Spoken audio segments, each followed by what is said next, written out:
Union Minister of State, Youth Affairs and Sports, Kiran Rijiju, on Tuesday said that the much-awaited National Sports University will be made functional soon at Imphal after appointment of Vice-Chancellor and Dean of the Varsity. Rijiju arrived in Imphal on Monday in a two-day visit to the state.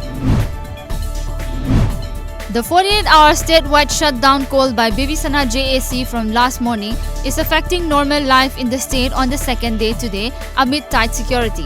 Band supporters in Thangmoiban Sinamlekai burned effigies of Chief Minister N. Biren and Landhoni, one of the suspects in Babysana case. A large number of cops were deployed in the area.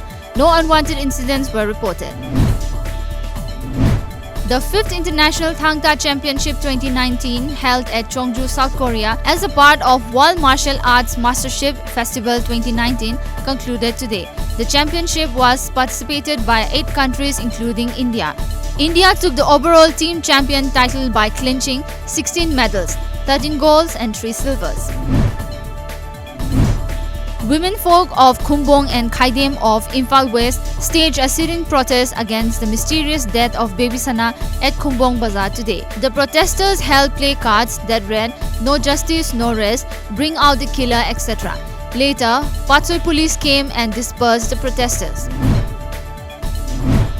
Women folk and children of Mana Inkhol of Mayang Langjing, Lamsang constituency staged a sitting protest at the Mana Inkhol Community Hall today, demanding prompt justice for Babysana. They held several placards and chanted slogans demanding the Babysana case should be handed over to CBI, the JAC members should be released without any condition, etc. Women folk and the members of Mana Inkhol Youth Development Association also pledged continued protests until justice is delivered to Babysana.